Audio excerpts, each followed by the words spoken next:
welcome to the first episode of Drive Clean. I'm Larry Casilla from ammonyc.com, and I am so stoked to be here talking about my two favorite things, driving cars and of course, cleaning cars. Now, over the course of my career, I've had the honor and the privilege of maintaining some of the most priceless pieces of automotive history, and I can't think of a cooler job. Now, I would imagine most of you, if not all of you, have that one special car. That car that means the world to you. For me, it's the Audi R8 Blackbird. We're going to talk about the tips, the tricks, and the methods that I use to properly maintain these special cars. So, without further ado, welcome to the first episode of Drive Clean right here on the Drive Network.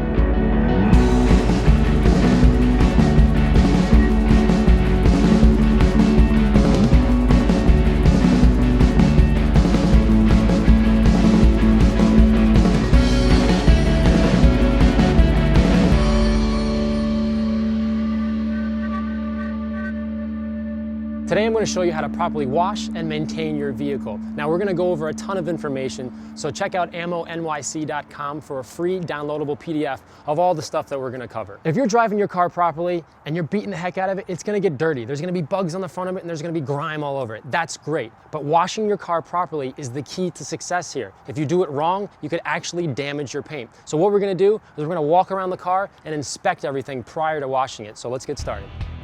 Before I begin, I always walk around the car and give the vehicle a quick visual inspection. I do this for a couple of reasons. First, you want to find any dings, dents, and scratches prior to rinsing and adding soap. The water and soap will make it more difficult to see and address any issues the vehicle may have. To me, it's kind of like walking the racetrack prior to actually racing. It helps you plan your approach and avoid surprises. Secondly, I always take notice of the heavy soiled areas, such as the front bumper, the rear bumper, and the lower rocker panels behind the wheels. I want to gauge how much dirt, grease, and grime is present and adjust my methods accordingly. Now, the first thing you want to do is pull your car into the shade, a cool area. The reason why you want to do that is because if the paint gets too hot, your products are going to evaporate before you get to actually use them. They're used as lubrication, and if that dries out, it's going to get water spots. It's something you don't want to do. So make sure it's in a cool area. Like today, it's relatively cold outside, so we can stay right here and there's not going to be any problem. First thing over here is the 3-bucket system. I know most of you have heard about the 2-bucket system. That's where you have soap in a grit guard and fresh water in a grit guard. Now, I know most of you have heard about that. The third bucket over here is specifically designated for the wheels. All the products, all the materials, everything that I use for the wheels is in that bucket because you don't want to confuse it and use it on the paint. All right, so the third bucket is full of the wheel cleaning products. Now inside here, I have my dirty spoke wheel brush. Now I've done 1 or 2 cars with it and look how dirty it gets. This gets behind the wheel to agitate everything behind the rim and pull it out. Now here I have my fender wall brush that gets in behind the wheel into the fender and knocks all the dirt down. Now we get into the fun stuff. I have my caliper brush. As you can see, it gets used a lot. So I get in there and I agitate the caliper to bring all the brake dust down. And you got the round cone brush, you can use that. And this is my lug nut brush. It gets into the lug nuts and agitates everything again and brings it out, because sometimes you can't get your finger into those tiny little holes. I have my wash mitt. Now this wash mitt has been used 2 or 3 times on wheels, and as you can see, it gets dirty pretty quick. So unlike this one, which is a brand new wash mitt, this here is going to get dirty much quicker, but it's okay. So use this and get in there, put your hand inside the mitt, and get to those areas you can't reach with those brushes.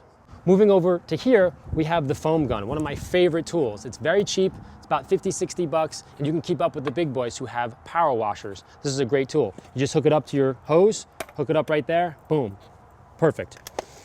One of the things you don't want to use is a sponge. Now the difference between a sponge and a wash mitt is huge. So a sponge right here, when you're cleaning the dirt off the top of your car, it actually doesn't penetrate or go inside the sponge. So what happens is, if this is the surface of your paint, you're scratching the heck out of it with these things. So stay away from them. These type of sponges right here, or mitts, or lamb's wool or sheepskin, actually gets the dirt inside. So when you're washing it and you pick up the dirt, It goes inside, not to lay it down and scratch the paint. So definitely stick to these guys right here. All right, another common mistake is the soaps that we use on the car. Now I find the cheaply, brightly colored $5 soap that you find on most auto parts store to be a little bit too aggressive. And of course here we have dish soap. If you're gonna use dish soap, what it does is it actually removes all the wax from the car. It can be useful, but it's definitely not good if you wanna keep the wax on your car in place. So beware of that. So what I do is I use a product that's very, very safe to the exterior of the paint. And then I also use a very specific wheel soap. So I have one soap for the wheel and one soap for the paint. We're gonna do that right now. So I've added 3 or 4 squirts of wheel soap to my designated wheel bucket. Then I fill it 3/4 full with hose water. Now I'll heavily rinse down the wheels and wheel wells to knock off most of the loose dirt. This tool here is called the spoke wheel brush. It gently cleans the backside of the rim without having to remove the wheel. Next, I use a long bristled brush to clean the calipers and release any dirt from the hard to reach areas. The reason why I have so much water in my bucket is to help rinse the heavy dirt and brake dust from all my rim cleaning tools. Think about it, even after only one wheel, the soap water will turn black from brake dust. This is exactly why I never use the same wheel bucket or wheel tools on the paint. This black water is filled with tiny brake dust particles that are sharp and jagged and will totally scratch your paint if used during the wash process. On most rims, the majority of the cleaning is done with my hand inside a wash mitt. I use it to reach between and behind the spokes. This step should occupy the majority of your time during the wheel cleaning process. Next, I always follow up with my lug nut brush to get into the cracks my fingers just can't get into. Then, I scrub the fender walls to flush the mud and dry dirt out. If the rims are totally trashed, what I might do is use a little bit of rim cleaner just to get me some extra cleaning power. But in this case, the rims aren't that bad, so we're gonna skip it, save some time and save some products, and move on to the next step. The tire sidewalls must be quickly scrubbed to release embedded road grime and to have a fresh start. But before I move to the next wheel, it's vital to rinse all the soap and rim cleaner off before it dries and sticks to the rim once again.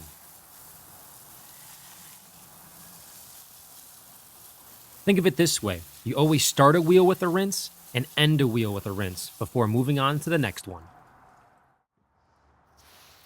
I only rinse down the paint after all 4 wheels have been cleaned. This ensures water does not sit on the paint any longer than is absolutely necessary. This is how water spots can occur. It's also important to rinse down the paint in a cool shaded area or out of direct sunlight. Work from top to bottom and give the undercarriage a quick rinse while you're down there.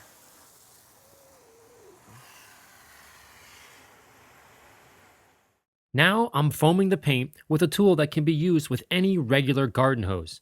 I'm doing this to continue removing loose dirt in preparation for my wash mitt foam gun technique. At first, I allow the foam to grab the dirt and pull it away from the surface of the clear coat before I ever use the wash mitt.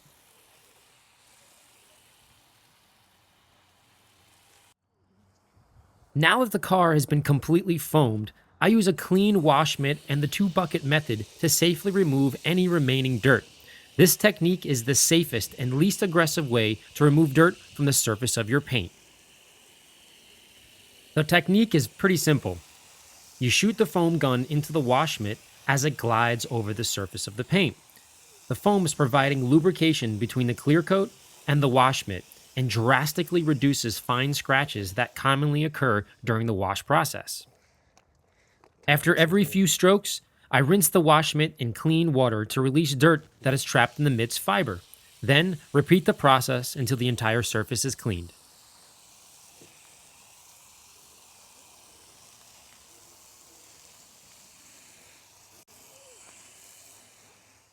Much the same as the wheels, I start the paint washing process with a rinse, and I end the paint washing process with a rinse. Notice that the hose is set on wide shot or shower mode. There's no need to use a hard stream of water here because all the dirt should be gone by now. The way I see it is paint is like skin. It has pores like skin, it breathes like skin, and it needs to be maintained just like skin. Most people know that washing your car improperly can cause scratches, but what I've discovered is that drying your car improperly can be just as bad. When I'm drying a car, I like to use a much different and safer method I call hydrating your paint. The process is actually pretty simple. For this, I use a clean, damp microfiber towel folded into fours with 2 quick squirts of hydrate. This liquid works with the surface water to add a layer of lubrication in between the clear coat and the microfiber towel, making it 10 times safer than conventional drying tools. For example, it's not uncommon to miss a small section of dust and dirt during the wash process. It happens all the time. But if this does happen, the microfiber towel will be there to safely pick up the dirt without causing scratches. This trick alone will save your paint from the common wash and dry swirls that slowly ruin your shine. There's nothing worse than driving away from a car wash and seeing water pour out of your mirrors, your lights, your wheels, and your rear bumper. It causes water spots and drip marks, and it's just super annoying. So if you have access to compressed air, it can be really helpful, but you need to remember a few important points. First, always check the air pressure before using it on your car. Secondly, dial the pressure at the tank to the lowest effective rate to avoid paint and badge removal. Lastly, hold the gun about 8 inches away and slowly move in as more pressure is needed. This way, you'll avoid any dangers of using compressed air. Now, if you don't have a compressor, that's no problem. Once you removed most of the water, get in your car and go for a quick spin around the block to flush out the majority of the water. But remember, your tires are cold and wet, so go easy. Afterwards, just come back and finish up with a clean, dry towel. Applying tire shine adds depth and contrast to the overall look of your car. Now, I do believe that some cars simply look better without it, but in this case, the R8 looks amazing with a slight shine. Tire shine is commonly found in 2 different forms, liquid and gel. I prefer the gel because it's much stickier, longer lasting, and more importantly, it's a safe water-based product that won't dry out your rubber. Simply squirt it onto a foam applicator pad and massage it into the tire. Wipe down any rim smudges and double check your work prior to hitting the road. All right, guys, we finished the Sunday basic wash. If you want all the information, visit ammonyc.com and download your free PDF to figure out all the steps involved to make this car look beautiful. But before I let you go, I want to show you some of the coolest features the R8 Blackbird has to offer. The R8 Blackbird is completely insane. It's equipped with over $70,000 worth of electronic equipment. We have 4 GPS units, a satellite tracking device, and of course, what car doesn't need Wi-Fi internet? There's an assortment of lights, sirens, fog horns, and of course, laser jammers, laser emitters, and the always necessary brake cutoff switch. However, one of my favorite things is the exhaust silencer. If you're going through town and you need to be quiet, that's the button you push right there. Night Rider, stealth, nobody hears you coming. Now, the one thing that's on all the forums is the IWG, and that stands for Infrasonic Wave Generator.